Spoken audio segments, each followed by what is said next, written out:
Thank you, everybody.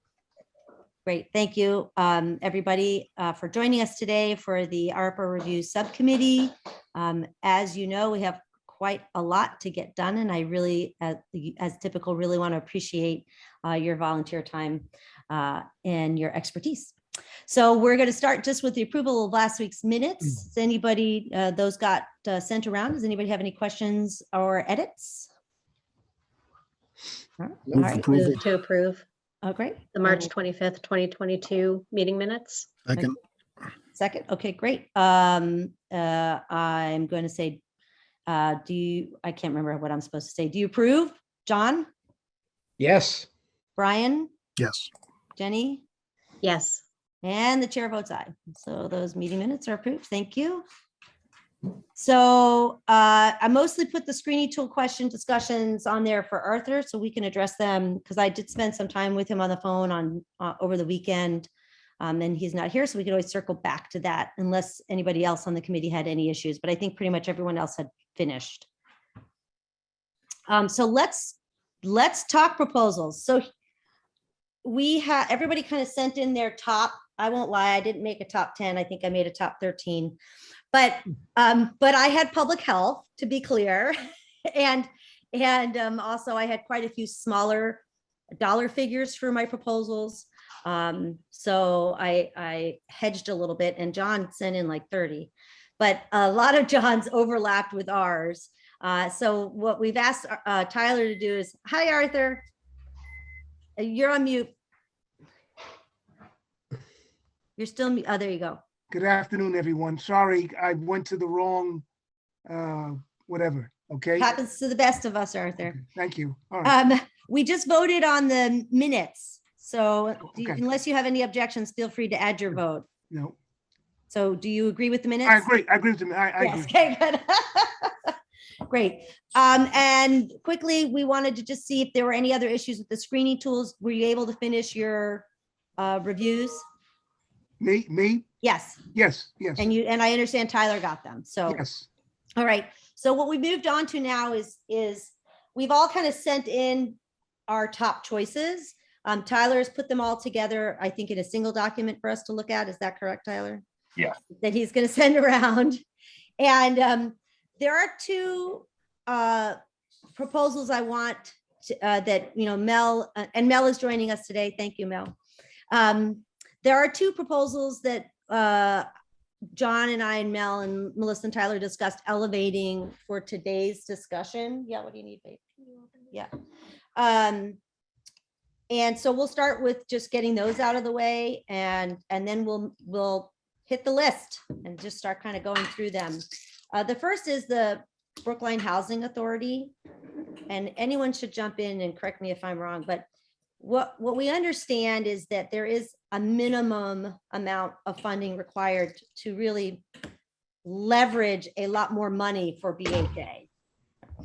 And so we want to kind of just put out there that we know what that minimum is, and we plan on funding that proposal to the minimum. And unless there are any objections from anyone else in the committee, that's a proposal we can, I think, all agree on. We may fund more, but at the very least, we'll be funding the minimum. Yes, Jenny. Thank you for that. I really, really appreciate that. This was one of the proposals that I reviewed and recommended strongly. I also reviewed the needs assessments, and just it's outstanding. It's astounding, not outstanding, astounding to see the amount of work that needs to be done. But I just want to also point out that I also looked at the Brookline Community Foundation report about the different types of needs related to how we might utilize ARPA. And it, while of course I'm extraordinarily supportive of this application, I just want to point out that it talks about enhancing existing public housing. And in order to get to enhancing, we of course have to do this stuff first. But I do hope that eventually we're able to also think about enhancements to people's living conditions and the quality of life in our public housing. All right. Jennifer, can you give me the minimum figure? Yes, we can. Mel.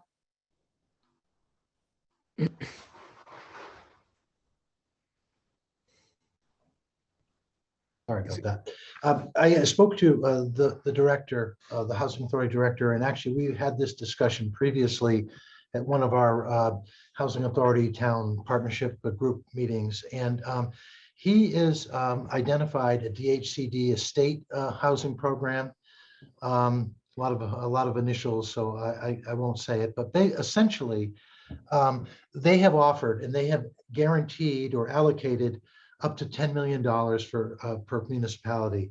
And but it requires a match, and they will match 2.5 times the local appropriation or local funding source. So in order to take advantage of the full $10 million allocated for Brookline, the town's share will be $4 million. And again, just to be clear, that's a starting point. Once we look at all the other proposals and have a bigger picture, there may be more, but the very minimum, we're gonna, I think this committee can agree that this is gonna go on our slate. And unless I hear any objections, I'm gonna assume that that's a thumbs up. John and then Brian. Thanks, Miriam. I just wanted to add a little bit more to the explanation for those who might be wondering why are we so ready to go on this one.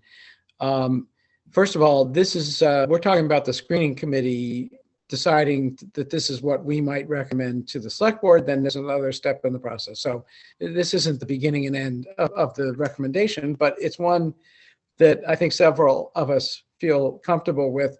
And in addition to the 2.5 times, of leveraging of additional state funds that we could get from this, there's also the capacity of the BHA to handle this kind of a large grant.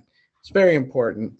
And the capacity of the BHA to then deliver on, efficiently done and effectively done improvements to their properties using this money. They've got a track record of doing it.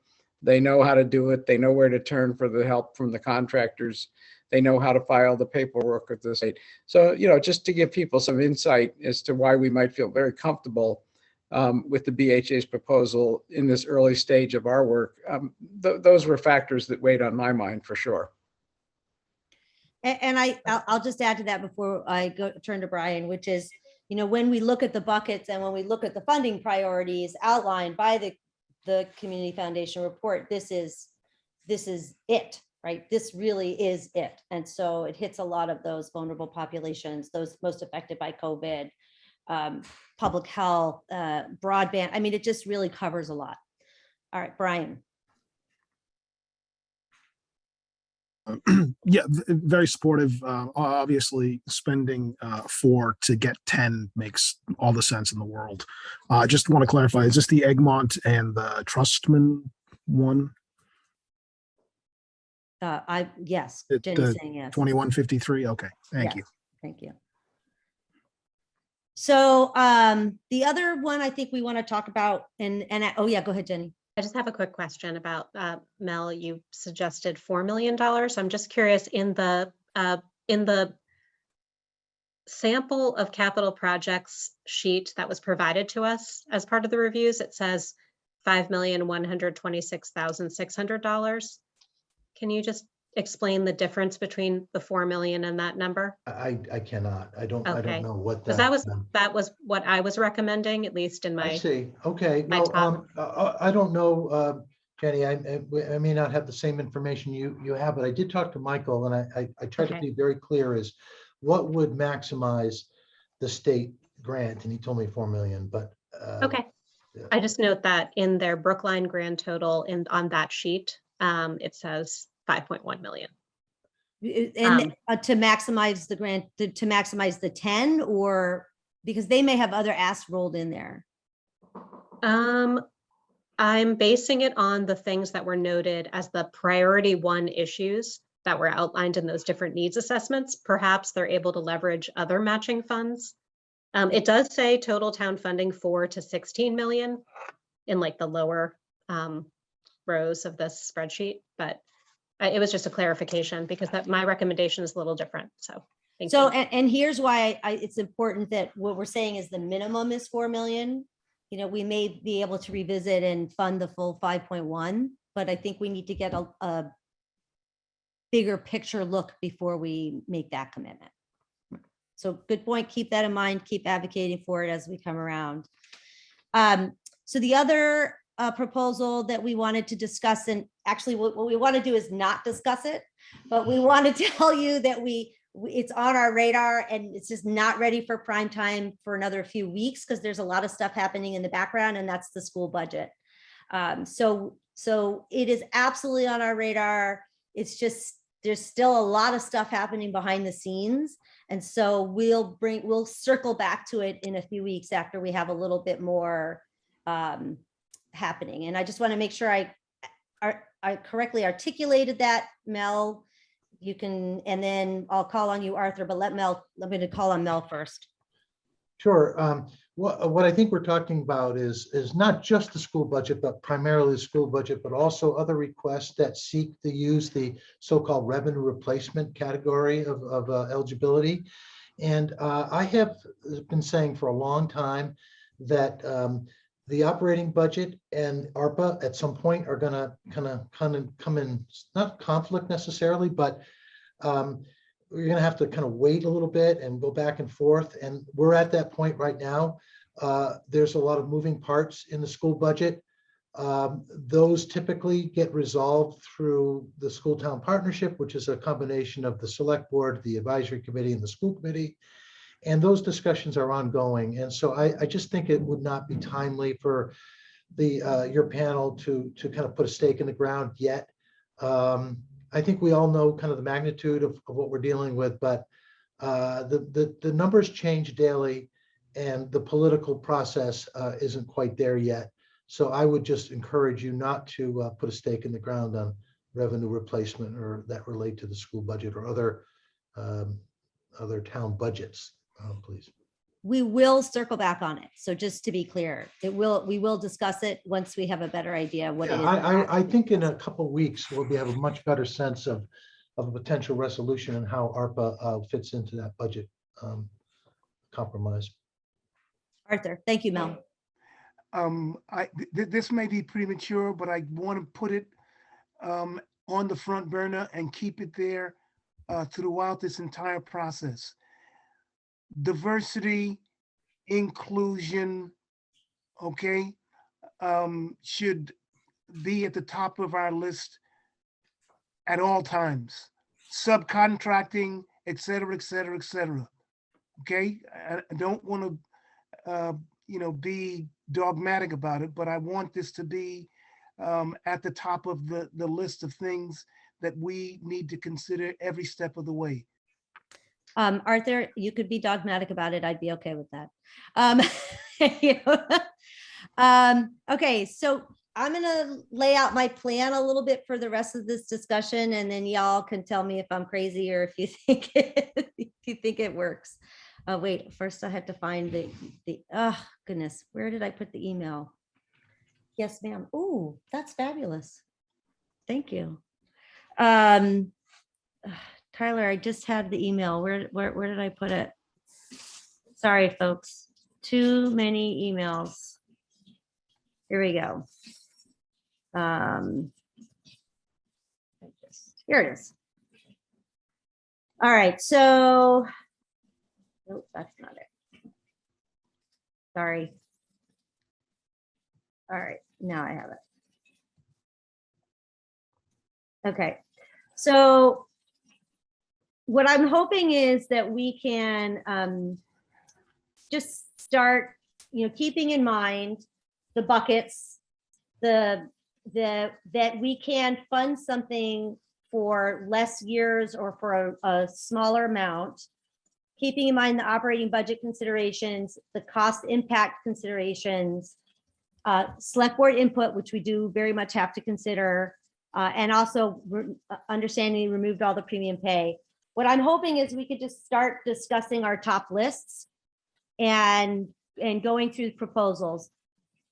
My thought was we'd actually start with either my list or Arthur's list, because in terms of the Brookline Community Foundation asks and the buckets, equity and vulnerable populations and public health were kind of the top priorities.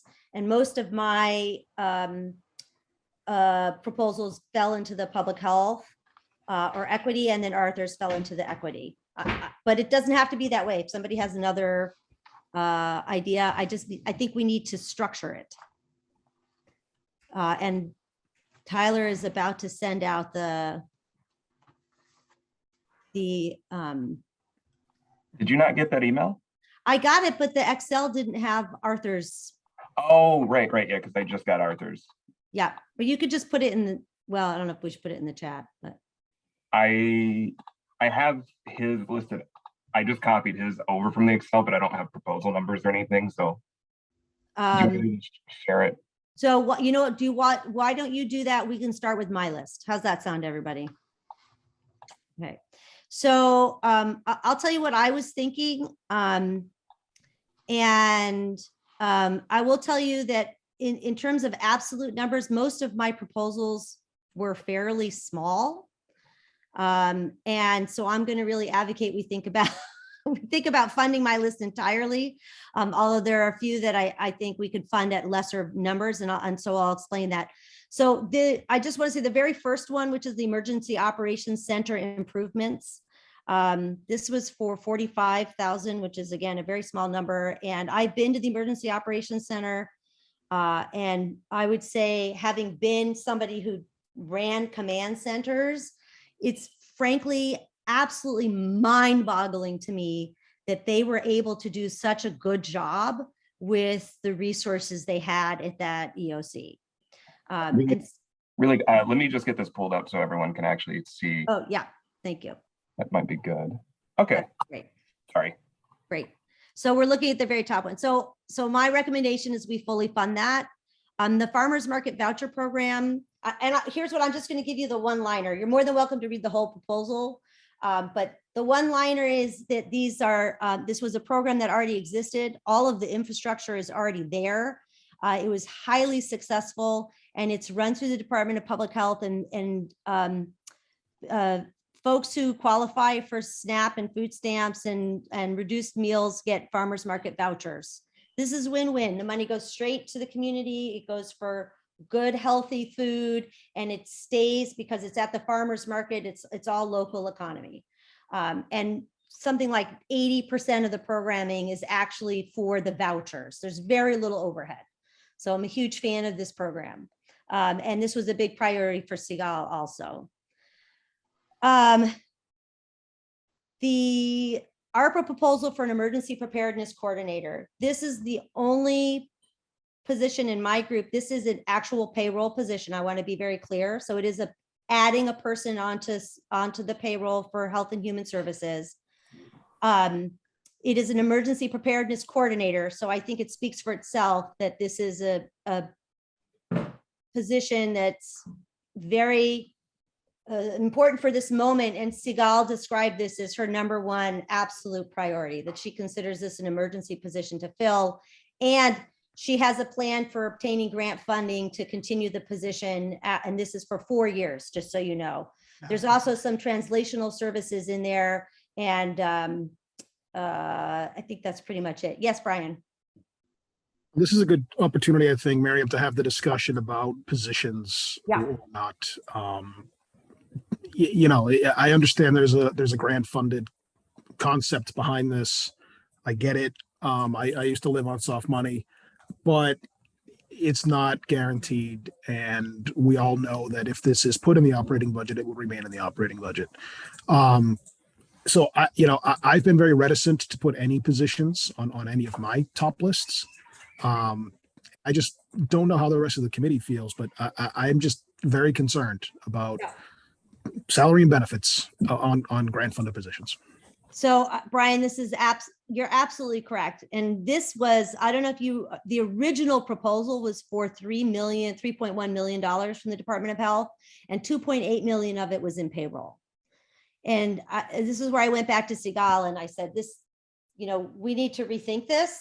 And she said, this one position, and I can get grant funding for it. And I think that this is really ARPA specific funding, an emergency preparedness coordinator.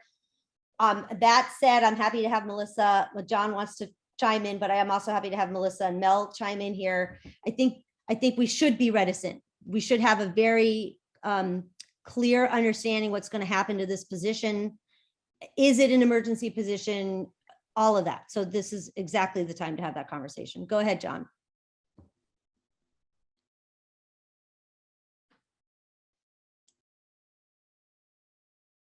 John? Yeah, thank you, Miriam. Thank you. I'm kind of with Brian on this, and I'll just, for purposes of making the point, I'm going to call up myself, but I'm not saying anybody else is going to be able to see it, but I just want to go back and check for myself. What I did with the health department submissions, and the reason is this. I remember that the first thing I did was go through them and say, I don't think we want to be funding staff positions, from ARPA money. So I'll just take out all of those. And I'm sure that included this. Yes, it did. Beg pardon? Yes, it did. That Yeah. whole 3 you didn't have this proposal. You had the full 3.1 million proposal. Yes. So just as Brian sort of indicated, I immediately sort of pushed those aside. And then I looked at the other parts of the health department's requests. And I'm just going to quickly tick off support Brookline's clutter and hoarding evaluation and supportive services program. Okay. Community health assessment and health improvement plan. Now that is under capital. So I'm going to just treat that as capital. Farmers market voucher program. I'll come to that back to that in a second. Purchase a vehicle. That's obviously not a staff position. Update software and hardware. That's not a staff position. Even taking out the staff positions, there was $922,000 of requests, and putting those in the context of everything else that was submitted for funding, I ended up deciding maybe half of the non-staff requests, something like half. So I just threw in a round number, $500,000, with the idea that the health director then decides how to spend the $500,000 according to the priorities given $500,000. And I wonder if the health director, with that $500,000, I wonder if even she would have used, nearly all of it for this, or at least half of it for this emergency management thing. Well, I would tell you, John, that I had that conversation with her, and Yeah. this is her request. Yeah. Well, So the answer is yes, she yeah. would, because that's, to me, she highlighted that as her number one priority, is to have. and that's fine. I think she would have to go back to Mel and sort of say, they've said yes to $500,000, and I want to use it for something that wasn't included in what they approved. And we could still have that discussion. I want to say something about the farmers market voucher program. I know that there was grant money, at least for part of that. At least there was grant money that funded something less than $240,000 of vouchers within the past year. I do wonder if that might be something to just leave to whether there is grant money. Also leave to whether there is Brookline Community Foundation money. I'm not sure whether that's one that we want to pick up the tab for if that was already being funded through other means. So I had a specific conversation with her about that as well, and that grant is over. There is no grant funding. So the without this, that program won't happen this year. The John CARES funding supported it last year. So that's part of what we're looking at in terms of, ARPA helping to continue some of the things that CARES picked up. All right, good answer. And I just wanted to make the point that it did sort of attract some grant funding. It sounds like the kind of thing that could attract grant funding again, maybe not from CARES, but from some other source.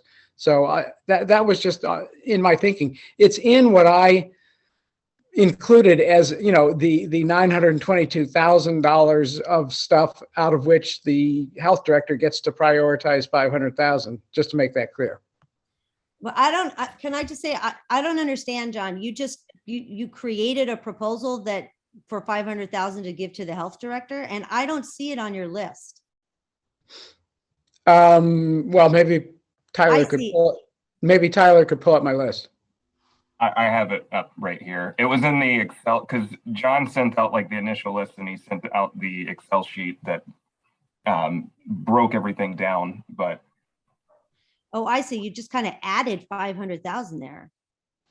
No, I took Used. what was 922,000 plus of proposals and said we can't fund all of these. And I don't know what the health director's priorities would be if we said we can fund up to $500,000 from these proposals.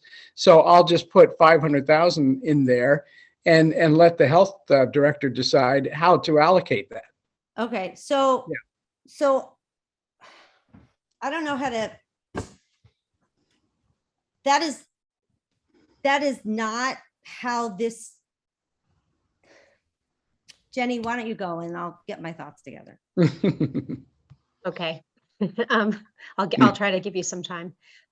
So I was going to say that I agree with regard to funding staff positions, and that when I scored the proposals that I reviewed, there were 2 that involved hiring part-time or full-time staff, and I did not score those favorably. I also spoke with the department about those positions and whether or not we needed to have them as actual employees or if they could be consultants. And then just lastly, I just wanted to say that in general, I think we should be spending these dollars and providing the most direct service to people in Brookline rather than paying for staff time, unless it's about revenue replacement or, the premium pay, those sorts of things. I get that. I don't think we should be using ARPA dollars on things that are not, direct beneficiaries in the community, and particularly with regard to vulnerable populations and economic recovery. Okay, thank you. I'm going to ask Mel or Melissa to chime in specifically, because I don't disagree at all with the staff. The only position that I wonder about is this emergency operations coordinator, because it's so ARPA relevant. Let me just say, generally speaking, about positions. So, yeah, we obviously have that concern. Brian shared the concern that sort of once in the budget, you can never get it out. And, we are already facing a structural deficit in our financing. So we don't want to dig ourselves a bigger hole. On the other hand, let's face it, the revenue replacement is primarily for the school department. It's all about positions. And so you can't avoid that. It's, those are budget. This one in particular, I think is a little different because it's a programmatic type of it's a program, as opposed to more of a general service that a department is making. And so, programs do need people to run. So, I think you just have to be clear that the program is, the funding for the program is limited. And I'm sure Melissa will make the appropriate notations in the budget to make it very clear what positions are funded through the programmatic aspects of the ARP, and we can track it. Now, that doesn't mean to say that people won't be advocating for its funding once the federal grant is over, but we will segregate it, I believe. Melissa, maybe you can speak a little bit about that. Yeah, I think, we have had plenty of examples of grants that we have transitioned into the general fund. And, we need to make sure that we're covering not only the positions themselves, but also the associated benefits. So to the extent that there are programs that are funded through ARPA, that there likely would be a continuation post ARPA, we need to be able to plan for that in our forecast when we're looking at a 5-year outlook and saying this grant is going away in this year and this position needs to slide in, but also knowing that there are other funding sources that are also drying up around the same time. So, I think it's just, that's part of the planning that we need to make sure that we're aware of. And, we also know that there are restorations that the departments are still looking for that also involve staff. And so I think we just need to make sure that we're all planning for, and then planning for if the funding is available in the out years, or if it's not, what happens to the programs and services. Brian, I'm going to say something and then I'm going to call on you. Okay. this is to you, John, specifically because of how you presented how you want to give money to the health. And I finally just figured out how I needed to articulate what I need to articulate. We have to fund specific proposals because there has to be a reporting and accountability based on each proposal. We can't just give a whole bunch of money to a town department and let them figure out what it is they want to do.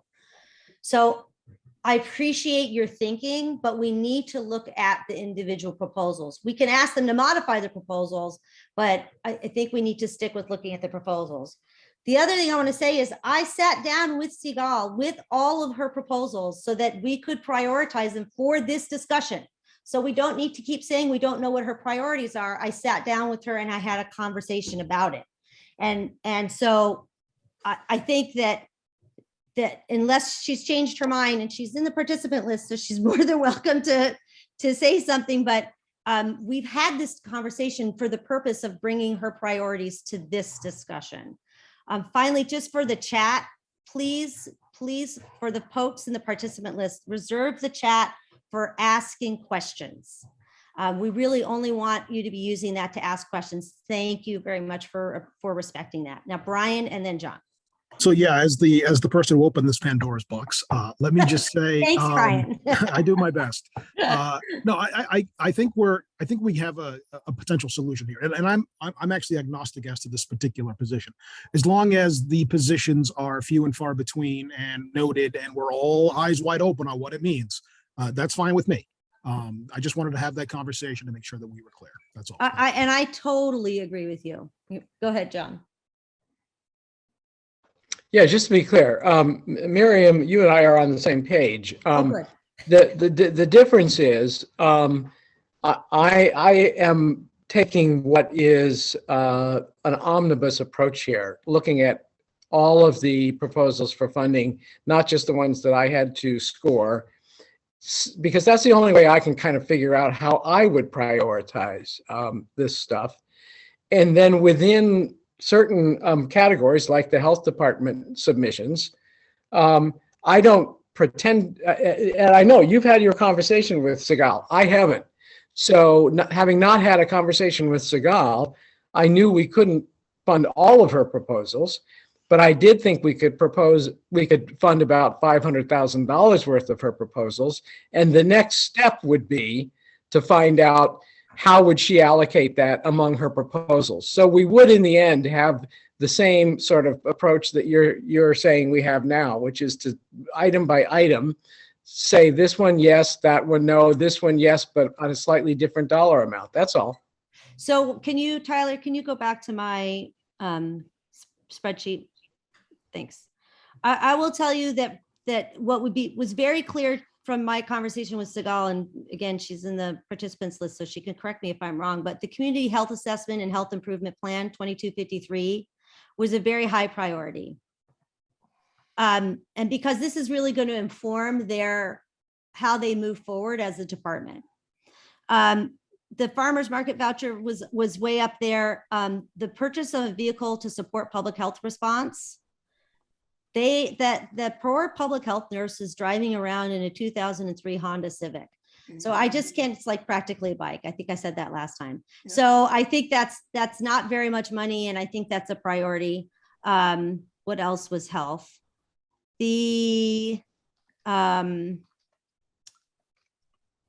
is it? So the farmer's market voucher, right? Can we just highlight all the health ones and we can just, I think it was the farmer's market voucher program, right? The ARPA emergency preparedness coordinator, that's IT, that's the API. That did not come from the health department. The public health response, the community health assessment, the software and hardware. We could talk about that in a second.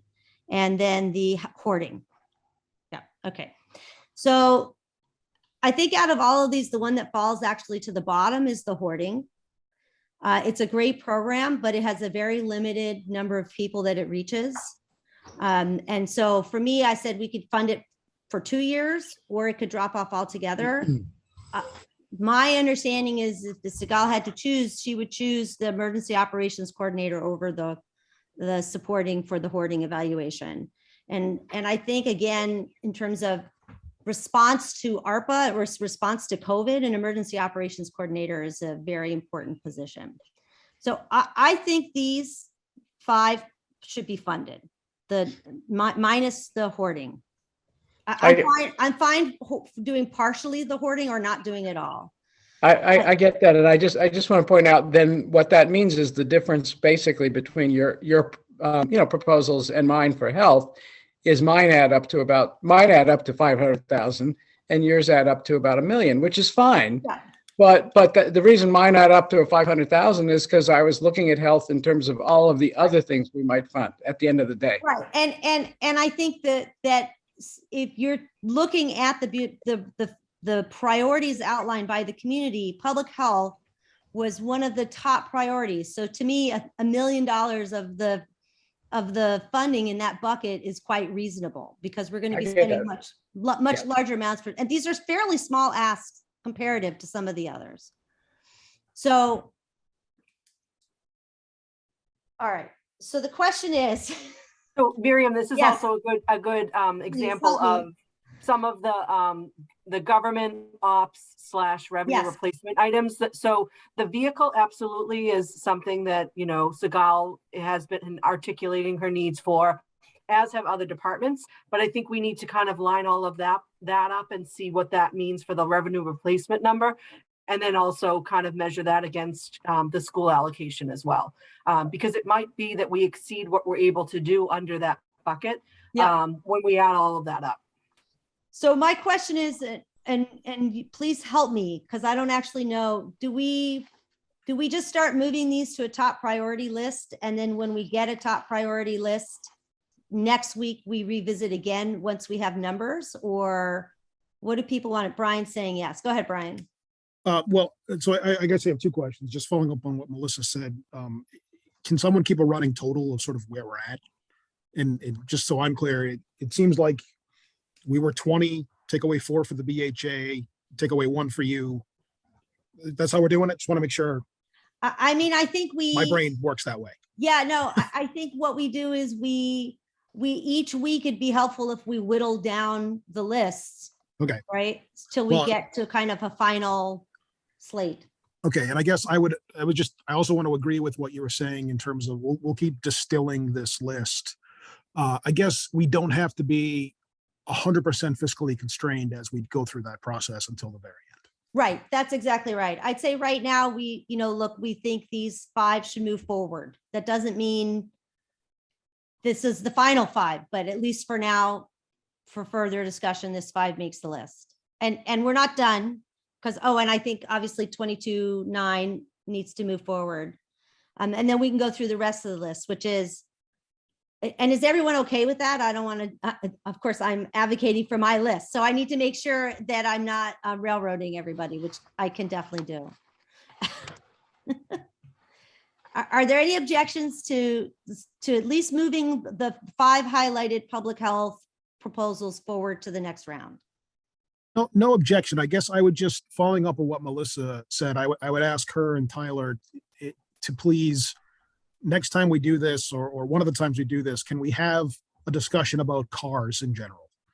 Because I know that came up last time, and if we're going to be funding a bunch of vehicles, we should look at that holistically and smartly. And Brian, I would take that another step and even say at that point, Melissa and Tyler, if we can have some idea about where these would fall in terms of the buckets and payment to help us make those decisions going forward, that would be helpful. Yeah, so those are items that are under the revenue replacement government operations category, which there are a lot of other projects that are also in that category. So I think we need to just be mindful as we're elevating projects that are in a competitive capped category that we need to, the prioritization there will be more challenging than, some of these other categories.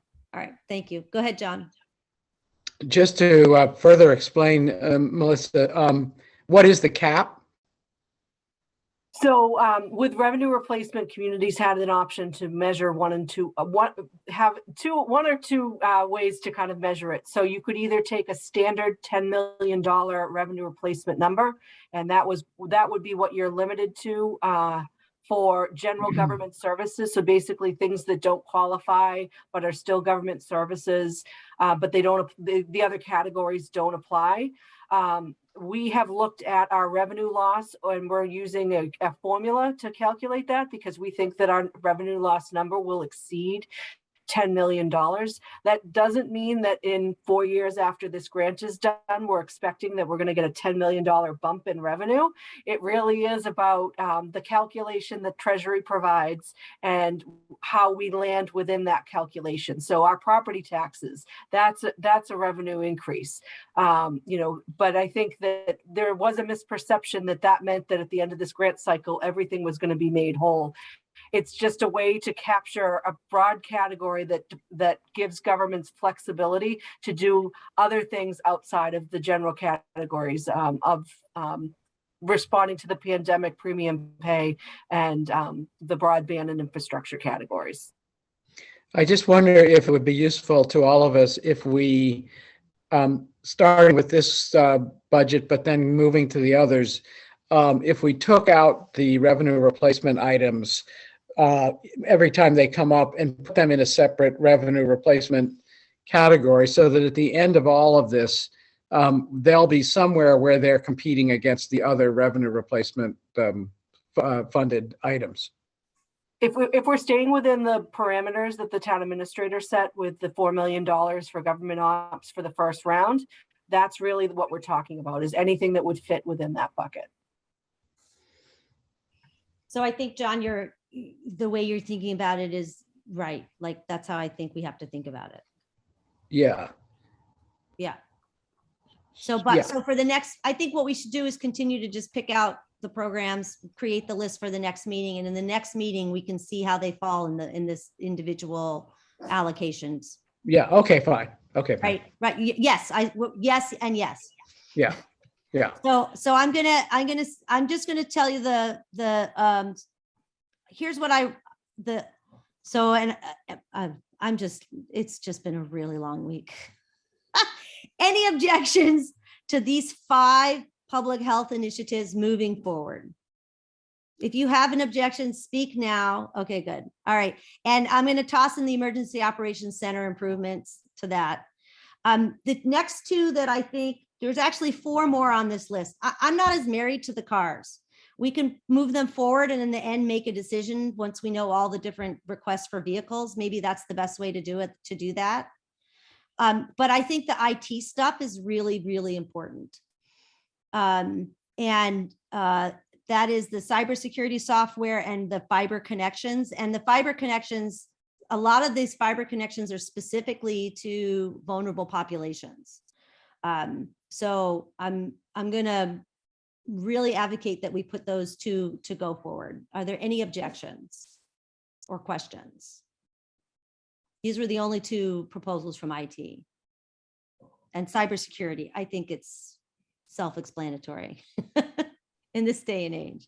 All right, so we're going to move. I think maybe they were actually favored by a lot of the members of this committee. Yeah, so we'll move those 2 forward. And then the other 2 that I felt, the mental health services for AAPI students, this is a great collaboration between the community organization and the schools. They have a plan. They know exactly what they're going to do. And frankly, I'm going to put some personal experience here as a parent, and I'm seeing what's happening in the schools right now. And the mental health needs for the kids is just, it is so, so great. So to me, again, one of the purposes of the ARPA money is to address things like this. So I think this is something, and it's not that much money, frankly, 90,000. So I propose we put that forward. And then the urgent care stabilization and recovery services. This is through a Brookline mental health organization that works, we already know has a great track record with the town. We know that they can execute this program. And frankly, I almost cried a little bit when I read about it, because they want to offer things that are so hard to find in mental health support right now. An urgent care prescriber. So if you need urgently meds, you can get someone to prescribe something for you, a pediatric psychiatric support that's available for urgent needs. So I just think this is so important. So I'm recommending we move that forward too. And John, that was on your list. And Melissa, you have your hand up. And if anyone has anything to say or any objections, or please speak up. Otherwise, I'm just going to keep going. So this is just another area that we were kind of also looking to flag into in terms of there potentially being overlap in the types of services and projects that are being requested, kind of needing to drill down a little bit more to understand if there are, partnerships that might be able to be formed, or, we don't want to, fund the same thing in two different places with two buckets of overhead. Just really understanding, where the overlaps are and whether or not these programs are, in harmony, or whether or not they need to be kind of considered a little differently. Yeah, I think we move them forward, and then that's once we get our final list to really talk about where we can see that, where that happens. All right, thank you, Melissa. And then I'm happy to move the vehicles forward, and whether we fund them or not, I'm not as married to. I like very much the idea about the where is it? The energy efficient bus to be shared between rec, the senior center, diversity, and John had a great idea, which is maybe we also ask if it can be shared with Veterans Affairs. But it's another vehicle. It's actually two vehicles. So I think it's worth discussing further, but I think it was Jenny or Brian said, once we have a list of all the vehicles, and then we can kind of discuss those separately. How's that with everybody? Could I just add something to this one as well? Please. So to the extent that we're adding to our fleet, we just need to be mindful of the burden on DPW that might cause, and that, we need to make sure that we're covering that as well. Yeah, thank you. All right, that's my list, people. Who wants to go next? Can I just say something about that last vehicle item? Yes, please. I do think we have to be mindful of, if the purpose is, to use a bus to do, moving of people to various events and locations and whatever services. I'm assuming that's going to have to come with a added staff position for an on-call driver, who was licensed. So in its own way, it's an addition of staff. That's a very good thought, John. Brian. Yeah, thank you. Just looking at vehicles holistically, I just want to, I hope that we are using one common estimating tool for the cost of all these vehicles across all of the different proposals. This is an area where you can get real economies of scale. And I also would, as Melissa said, just want to note, there is depreciation, there is fuel, there is maintenance. There is lots of other ancillary costs that go with these things. I know a little bit about fleet maintenance, and it is not cheap. So let's just flag that as well. Excellent. Thank you, Brian. Do you want to go next with your list, Brian? Sure. Sure. So as I went through my assigned topics, I thought a lot about how we want this town to be, and what sort of town we want it to be as we come out of the pandemic. Not necessarily just in terms of how people are, but what our town looks like. And I really do believe that infrastructure is a reflection of who we are as a society and who we want to be as a society. And if there's things that we can do to make Brookline better physically, it almost seems to me as if a little bit of a reward for having gone through the pandemic. So my top list here is a Vision Zero study. For folks that aren't aware, Vision Zero is a very simple concept that we can design our physical infrastructure to have zero deaths on our roads, either in cars or in bicycles or on any user of our roads. People are walking, rolling, and it's not impossible. We can do this. It can be done. So this is small money just to do a design. We've got a great existing town contractor that can do the work, and it's short money. I want to talk about fare-free bus for a quick second, because this one is a little complicated. So folks might know in my day job, I do a lot of this work. So the concept is that the Route 66, which runs from Harvard Square to Nubian Square through Brookline, would be fare free for a 2-year pilot. The 1.2 million is only the estimated cost of fares that would be collected within the borders of Brookline. Boston and Cambridge are both, I will say, amenable but not committed to also picking up their pieces of the Route 66. But it's a chicken and egg thing. So this might be one of those things that we try to sort of advance, safe in the knowledge that it might fall through or it might come to pass. But I think we've seen the benefits of fare-free service in Boston recently. And obviously the 66 is the busiest bus route in the T system. I'll say even busier than a lot of the Silver Line service, or at least it was pre-pandemic. So there's a lot to say there. Lots of this, the rest of this stuff, I just wanted to note is a lot of it, I'm suggesting we only do the design and not the construction. Davis Path Footbridge, for instance, is a good example where it's a $13 million standalone project, but the design I think was only a couple million, 1.2 million. I got it here somewhere. 1.4. Thank you, 1.4. You know, Davis Path is a footbridge over the T tracks in my neighborhood, actually.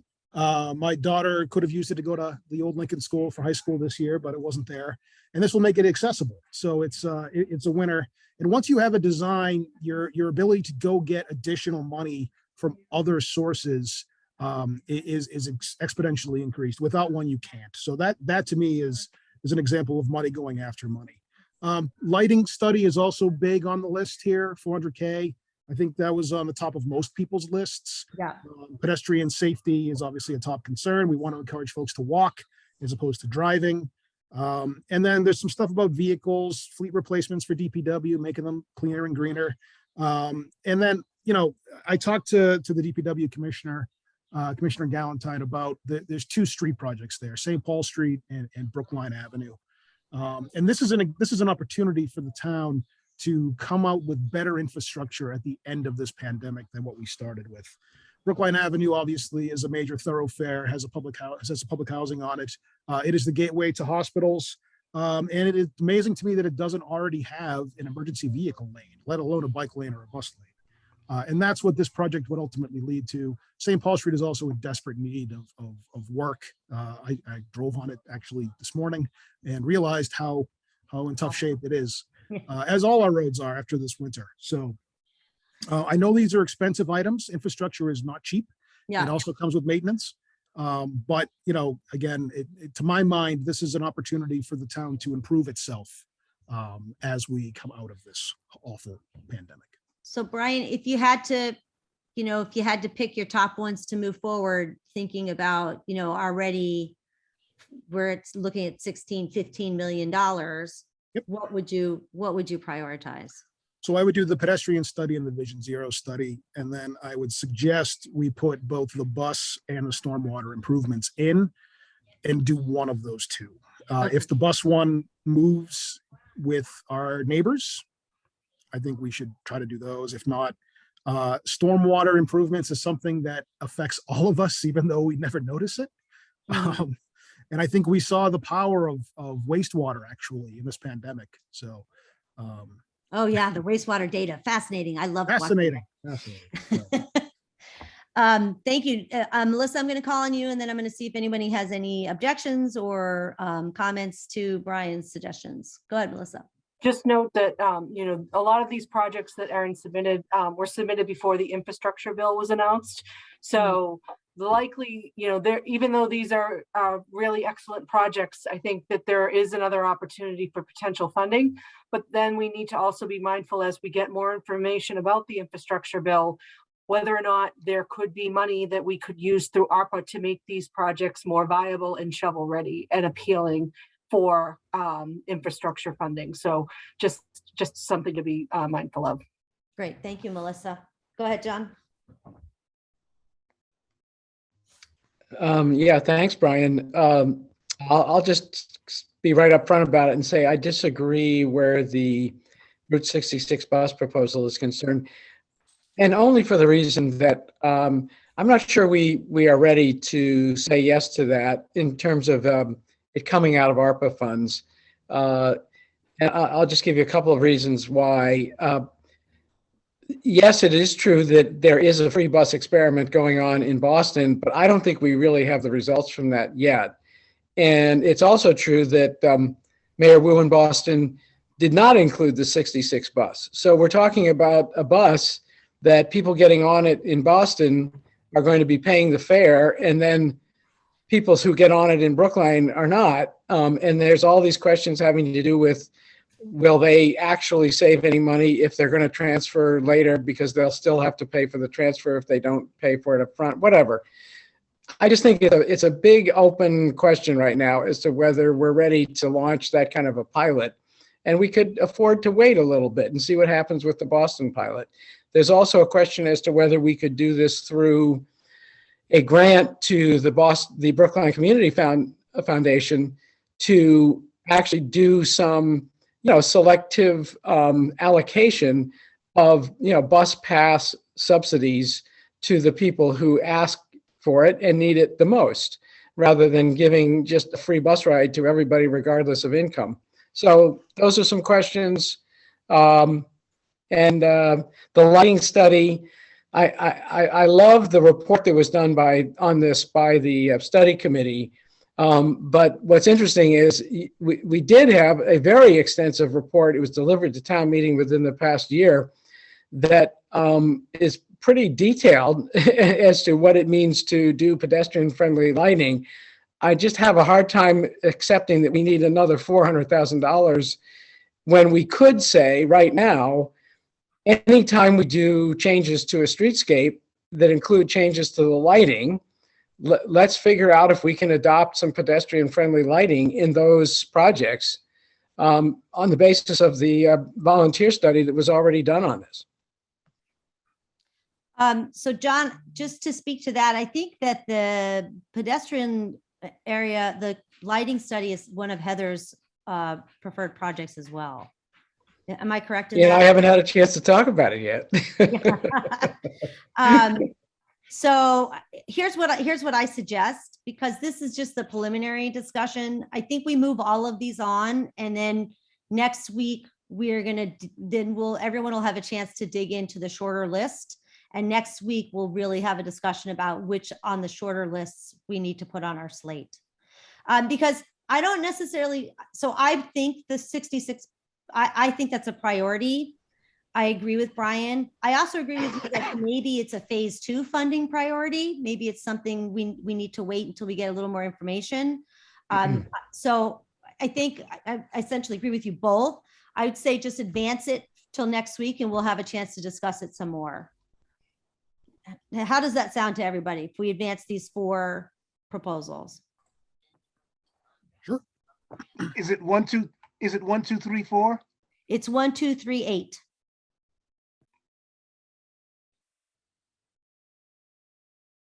All right, I'm going to take quiet as compliance. There is a question in the chat. I just want to address that. Yes, I'll be speaking to that at the end during the announcements. Thank you. And I'll read the question for those who can't. Will there be time during this meeting to get clear on how the public hearing will be managed, especially as to how the queue for speaking will be organized? So yes, we will address that. Thank you. All right, who wants to go next?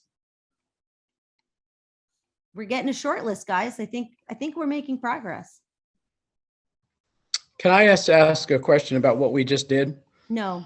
Yeah. Because I'll explain why. No, if I wanted to offer as a alternative that instead of those 4, we actually should be advancing 1, 3, and the Davis Path footbridge. You want to advance the Davis Path footbridge? Let's advance it. I mean, this is part of the discussion. Sure. So John, are you suggesting construction or design only? Design only. Yeah. Me too. Yeah. But my point Works for simply me. being, At some point, we're going to have to choose among these, I'm assuming. That would be my choice is Davis Path Footbridge versus the two that I mentioned, two and 8. All right, and I'm just gonna do a time check, 3:05. Yeah. All right, so we're gonna advance those 5, and then I'm gonna pick Arthur next. Are you ready, Arthur, to talk about your projects? As ready as I'm going to be. I'm in a All nice, right. Oh, make them bigger for this blind person. Okay. all right, let me, I didn't put the numbers down, but let me make it easy halfway down the list, okay? And it's Okay. not in this order. There are some small proposals from the town clerk, Mhm. from the fire department, and there's another that I'll hit, that we should fund just on a matter of principle, okay? They're necessary, Okay. okay? Do you want So, to highlight those, Tyler? yeah, I will. The town clerk, 1, and town clerk 2, 7 and 8. Then there is the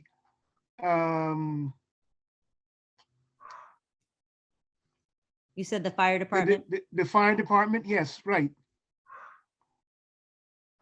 And then there's the Brookline Commission on the Arts that has a small proposal that I think is valuable, will be valuable to the community, just in terms of people being locked up in their homes for a couple of years and having a chance to come out in the park and listen to, you know, music or watch theater or whatever, but they're not asking for, you know, gobs of money. We're talking $39,000. Oh, For, tiny. Yep. all right. So with that said, now we go to some of the bigger items. Mhm. Steps to success. The teen center. Mhm. And the steps to success, actually, they're asking for 1.4 million, but that's not what I'm proposing that they get, okay? And the teen center,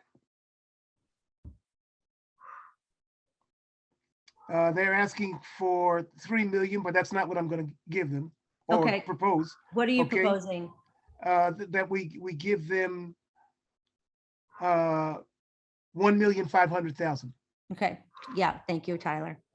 And if you get a chance, Tyler, you can fill in the other ones while Arthur's talking. I know it's asking a lot you're doing a lot of things, but No, I just don't want to have to, if people are looking, I just don't want to be jumping. forth. Listen, I will send you something right after this with the numbers. with the okay? 'Cause numbers. but- I Okay. already have it written down, okay? Thank you. And This will, Arthur, you said steps to success, and how much were you proposing for that? $1 million. Okay.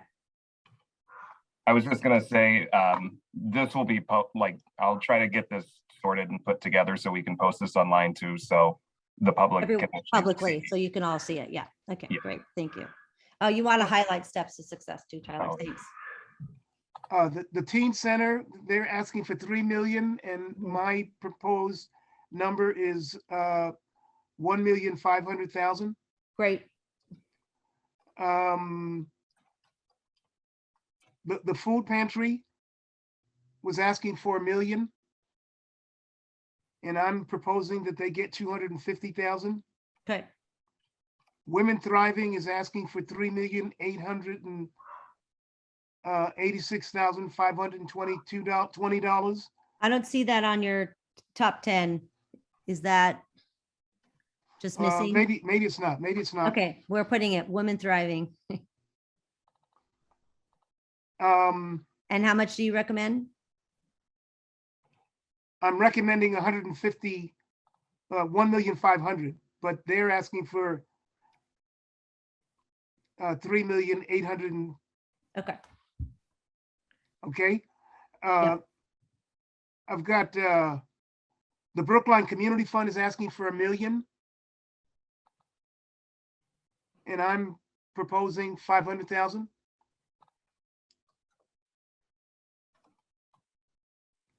The interactive group,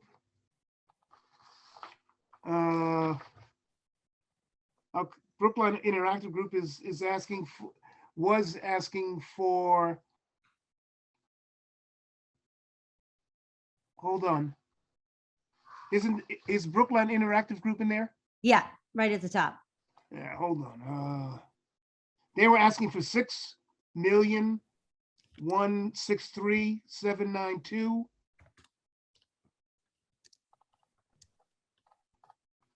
I'll come back to that. And Brookline Improvement Coalition is asking for 1,375,000. And I'm proposing that they get 750,000. Okay. And how much did you propose for big?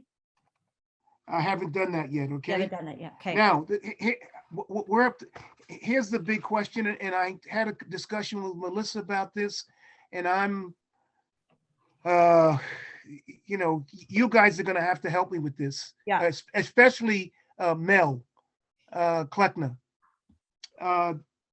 There's some group, the disparity group, that's asking for 250,000, but Tyler said that they had increased the number to 350,000. I haven't seen that yet.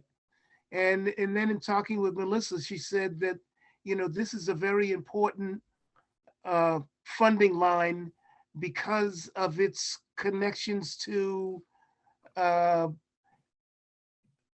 This is the black, disparity study. Black and Latino and Asian vendors. Is that right, Melissa? Am I close enough? So this is the disparity study that we've been talking about around trying to open up our procurement to allow for, in order for us to kind of have a program for minority and women businesses, we would need first to do a disparity study to articulate what the gaps are, and then we use that as the basis to form the program. So that's kind of first step before we can do something like that. We've been talking about it with town meeting. There's been potential warrant articles filed on it. We are doing a lot of work in this space with what we're able to do in procurement with Quali, a new vendor that we've rolled out to try and help people understand the way the procurement process goes. But in order to really do this in a bold way, the 360 is amended because Cambridge is about to embark on this. They just put out an RFP, and that was the quote that they got. So we feel like that's probably close to where we would be, and also looking to partner with some neighboring communities on that. Tyler, Brookline, the arts thing is 39,750. I don't know whether you got that. Were you gonna do the full amount? Because I was just gonna leave that, anything that was. Yeah, full. right. That is the full amount. Okay, And Arthur, somebody chatted that the number for Women Thriving, that they're actually asking for 386,000. That's correct, 520. And I'm proposing that they get 150,000. Oh, 150,000. Okay. Thank you. really quick, BIC's actually asking for 6.8 million.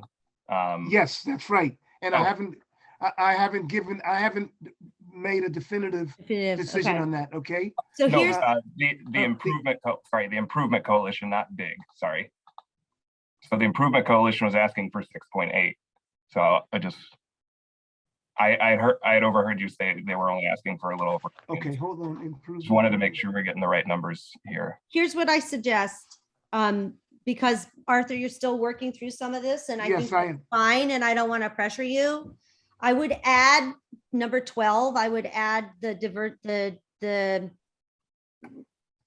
disparity study. What is it? Okay, Not disparity study, it's a diversity study. What is it? no, it's disparity. Disparity study. And I would just say, for the sake of moving things forward, you're going to get your list to Tyler, and all of these will move forward for discussion next week, and we'll just cull this down next week. Because I want to hear from Jenny and John too. Okay, the Brookline, okay, the Brookline clerk is 8,000 and 10,350.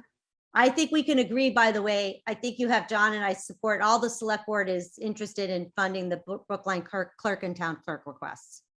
Right, I mean, and right, and there, it's a reasonable amount that, you know, Yeah. it's not, okay? But you can put if you want to put the numbers up there, you can. So for the sake of just right now, we'll advance all 13 of these. I think a lot of these are worth discussing more. And I think also what Arthur's done with reducing the amount in each one is important.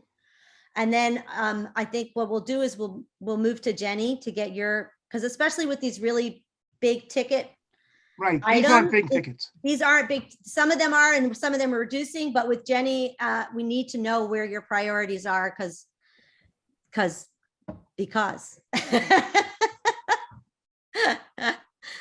And John, you're going last because you kind of did a smorgasbord of everybody. So go ahead, Jenny. And I'm just keeping mindful of the time. We have about 10 more minutes and I have a few announcements to make. All right, I'll go fast. Thank you. I will only stop if you ask me to, okay? Okay. So I think the first one that we actually are looking at, we already spoke about. My recommendation, though, is sort of the part that I was starting to talk about in my comments earlier, which is that I firmly believe that we need to go above and beyond just fulfilling priority 1 issues in these 2 properties. And I would like to see us go beyond that. So that's why I recommended an even higher number. That's me. So the 5.1 million is in the budget, though, that was provided to us. So that's why I was asking that other question. Right. Okay, so you know where I stand on that. So the second one here, I think I also have spoken about, which is the request. It was I'm recommend that the request is for a little over 7 million. I'm recommending the 3.375 here, which would support more than 100 units of affordable rental senior housing by offsetting development costs of Hebrew Senior Life project at 108 Center Street. Instead of focusing on Kent Street for now, I want to kind of put a pin in that and come back to it later, perhaps after, town meeting or in a future round, because I think that there could be an outcome from the potential for, changing the parking requirement at that project, which may not need to be funded potentially by the town. And for this one, I'm recommending it because I think we should keep our housing trust funds. And if we can use the ARPA funds, then I would prefer to do that. And I believe that that also supports the perspective of people on the HAB who have talked about this previously. Great. Thank you. The next one is this was actually an interesting one. It's basically a one-time amount of relief to 1,878 households, including 97 who make a low income, to pay off utility debt accrued since March of 2020. The relief would be provided prior to a shutoff notice, which is anticipated in May of this year. So it's kind of like a fast turnaround. I don't actually understand how this assistance works. So I did have some questions about it, but I did elevate this one because I thought, this is definitely with people who are, so I operate programs for like rental and tenant assistance and even homeowner assistance using ARPA funds previously with CARES Act money. And a lot of people, when they can't pay their bills, they look, this was submitted by Raul Fernandez actually. And a lot of people who, cannot pay their rent or cannot pay their bills, I think that if there's a way to eliminate debt on a one-time basis, I would support that. So I put that also on here. Is Mel, are you still here with us? I don't see him. Because we I did- am, Yeah, Oh, you sorry. wanted- Miriam, I address think that I now? kind of anticipate your question and we have some discussion. So, fully support programs to offset these expenses for low income folks in our community. My only comment, I think, is that, we've been hearing a lot about these issues, whether it be utility bills or municipal programs, particularly recreation programs, perhaps other expenses, normal living expenses. And my thought is just that, we already have a safety net program that's managed by the BCF. I don't know to what extent it can be expanded upon to incorporate some of these types of waivers or fee issues, but I think personally, I want to put my thinking cap on a little bit and figure a way to make it work, because as it's proposed right now, there's a lot of question marks. But we're already doing a lot of this stuff. So whether it's rental payments or frankly, I would assume that utility payments are incorporated in the safety net fund. So I think we need to learn a little bit more that's more about the implementation, I guess. And that was exactly my question. I think I'm just everything that you said. I'm very supportive of this in the theory and concept, and I think that it's a very important thing for us to think about. I don't know if there are other resources available. If there are, we should absolutely encourage those.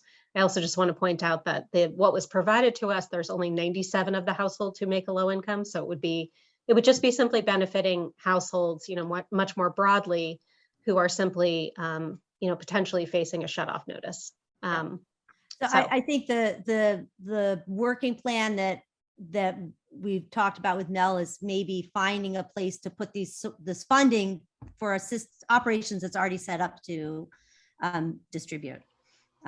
So Agreed I think we should completely. advance it for further discussion. Okay. And Excellent. then I'll say it's 321. So Okay, so the next one is really just, it's $500,000 for a small business relief program. This was a program that's been operated previously by this Department of Planning and Community Development.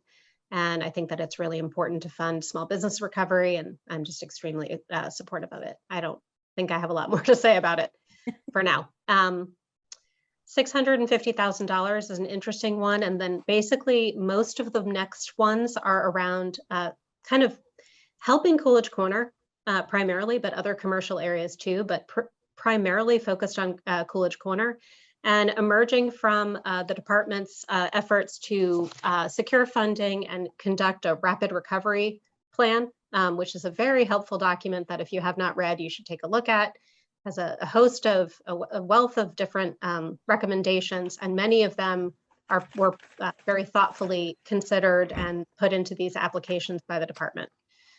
So the $500,000 is of course separate from that, but the $650,000 is for the study of the Center Street parking lot, which would follow up on those recommendations.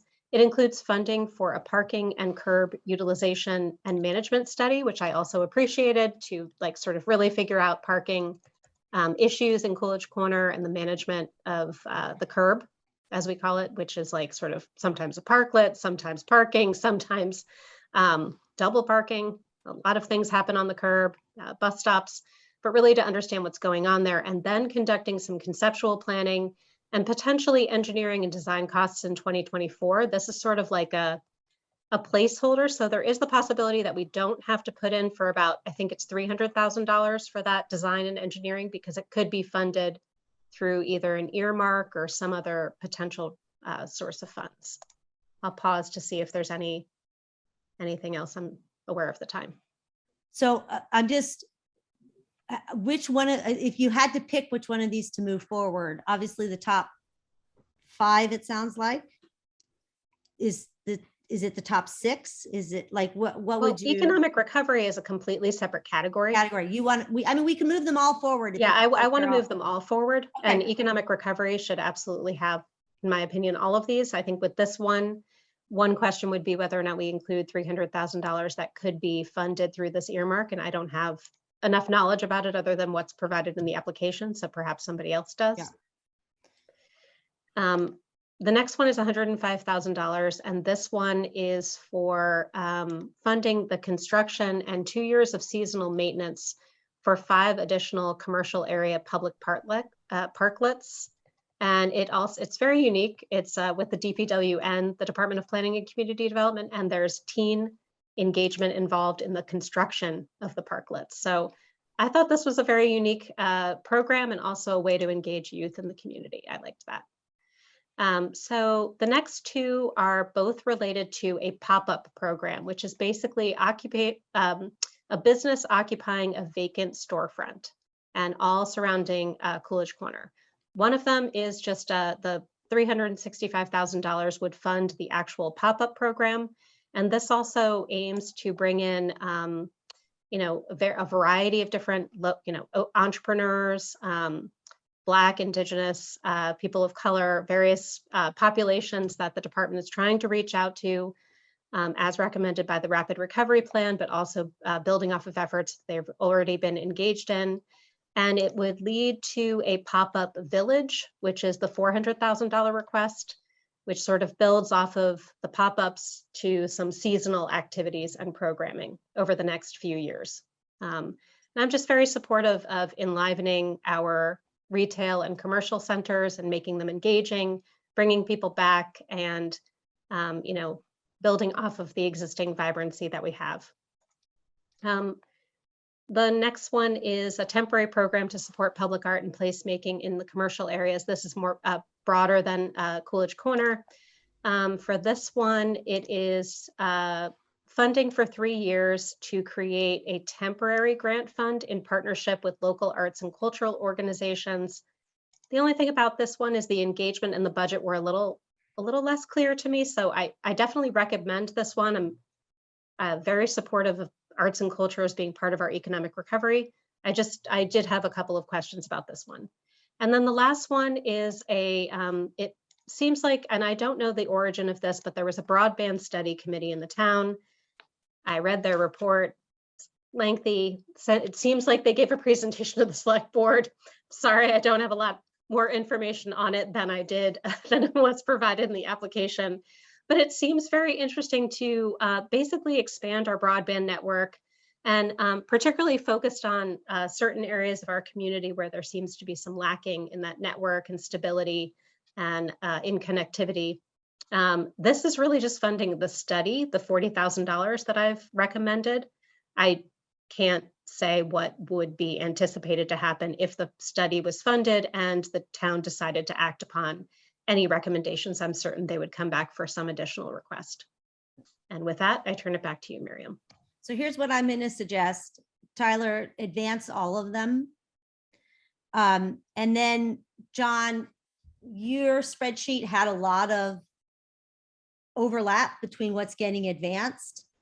So what I would suggest is that you take a look at your, because we're out of time essentially, is that you take, and we have a few announcements to make that I want to make sure we get to, including one from you, John.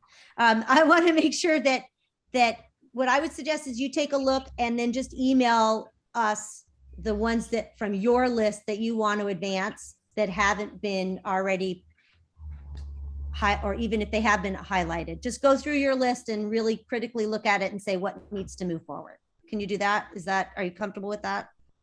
Since we lost Brian already. I sort of feel like I should get time to present my list. Yes. Okay. Well, so Can you do it at the beginning of the next meeting? yes, perfect. We'll do it at the beginning of the next meeting. Yeah. Absolutely. Yeah. But what I would do is, even with that, because what I'd love to do is by the next meeting, it would be very helpful for us if we had from Tyler and Melissa the kind of short list with the bucket allocations.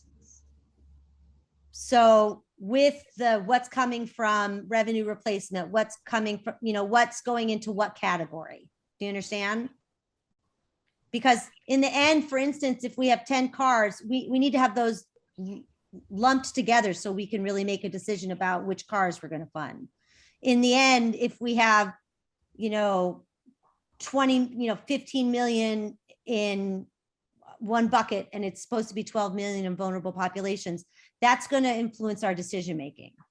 It should influence our decision-making. So you absolutely will have a chance to present your list at the beginning of the next meeting. But in the interim, if you can still send to Tyler your top choices, so we can start that next meeting with a working list, knowing what the numbers are that are being suggested for each category.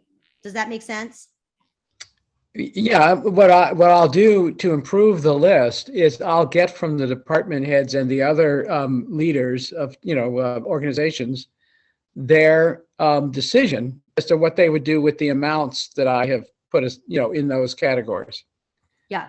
Great. And then we'll have, instead of having a lump sum to be prioritized by the department head, you'll have the actual line items themselves and only the line items that are recommended to move forward. Great. All right. Yeah. So Jenny, you have a, Very quick, just to say that there's a comment in the chat about how the Chamber of Commerce submitted some proposals under economic recovery, which I did not review. And I just want to make the broader point that in order to really fully assess economic recovery, I would need a much more holistic perspective on what actually we're recommending, and would really appreciate that that part of the conversation eventually. So I don't know if that's when I hear from John about the proposals he's reviewed, but I think that that will help us to have a bigger, more robust conversation about each one of these buckets. So just building off of what you're saying and agreeing. And I just want the Chamber of Commerce to know that indeed my list does include a substantial number of items from their request. Yeah. yeah, if you didn't hear your proposal reviewed today, because we didn't get to John's list. So, and I apologize, John, that we didn't have enough time to get to your list, but we will absolutely hear you at the beginning of the next meeting. I'm going to do a couple quick announcements, and then we do still have public comment. So I am going to open up for public comment. Again, I'm going to implore you to not advocate for a particular proposal for public comment. We have a time set aside for that. That is the public hearing. That's the first announcement. Monday, April 11th, 7 p.m. to 9 p.m.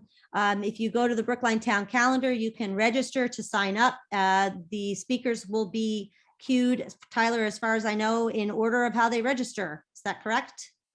Oh, yes. If you reach out, make sure you're sending the request to the ARPA review email, and we'll do it sort of like how it's at a select board meeting. So we'll announce your name, have you come up, give your 90 seconds, and then I only have 4 people signed up right now. I don't know how many we're going to get, but I imagine maybe afterwards, anyone who just raises their hand will elevate their voice so that they have time to speak as well. And then, of course, the emails.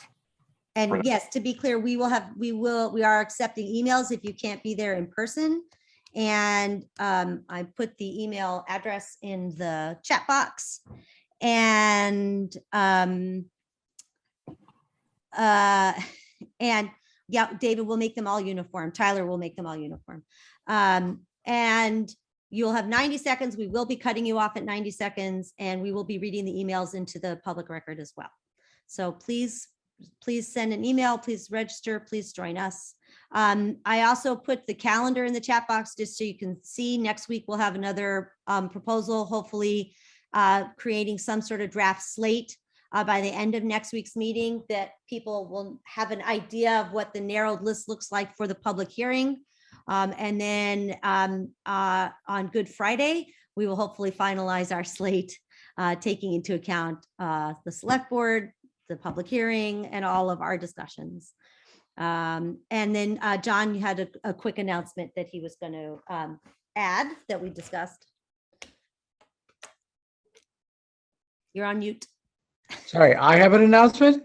Yeah, we were going to talk about how, remember the phase 1, phase 2? Yeah, you've lost me. Sorry. So just that if for some reason you don't get funded in phase 1. Oh, okay. Partially Okay. funded in phase Yeah. 1, this is a continuum. So if you only get partially funded in phase 1, that doesn't mean you won't be eligible for funding in phase 2. In fact, we may even be thinking about it in that way, some funding in phase 1, some funding in phase 2. So just to kind of keep that in mind, it is a holistic process. It's not phase 1, we're done, moving on to phase 2. It's, we're taking into account that maybe, for instance, the bus 66, maybe that's a better phase 2 because of the timing. So all of that is taken into account. Did I cover it, John? Thank you, Miriam. Sorry. Yeah, That's yeah. okay. Thank you for kickstarting that memory. Yep, yep. Great announcement, John. Great announcement. I know. I tried. Couldn't have said it better I'm going to myself. open it up briefly for public comment. If you have to go, please, and I apologize that we ran over. We just have so much to discuss. I'm going to thank you guys again for such a robust discussion. If you have a comment, please raise your hand and we will call on you. And if not, then we will see you next. I don't see anybody. We have one hand raised so far. All right, David Brockwell, and I'm gonna bring him on. great. Thank you. All right, David, if you're comfortable sharing your camera as well, you can, but floor is yours. Yeah, thank you. Just a procedural question, just on your last comments about registering. We can both register to speak and we can send in a written recommendation as well. I trust both of those are appropriate and would be effective communications for the select board and the committee members to see. Is that correct?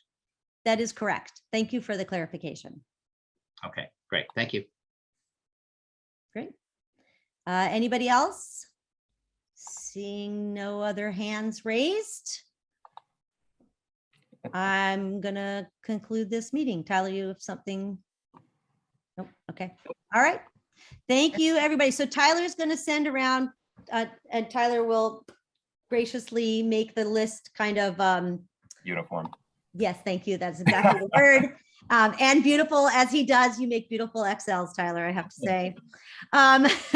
And what I suggest is that we take a look, everyone take a look, more detailed look at all of the proposals for next Friday. And I think it'll be very helpful for us to have the buckets too, to see how that falls out, because a proposal we may love, but it just may be number 7 in a bucket that really only has room for 5. That's going to be next week's discussion, because we're going to really need to whittle it down to about 20 million by the end of next week's meeting. But you're But the best. I've done half of that already for myself. You have. Thank you, Arthur. Okay. Bye, everybody. All right. Bye-bye. Thank you very much, Bye. everybody. Have a Thank good you. weekend. Have a good weekend.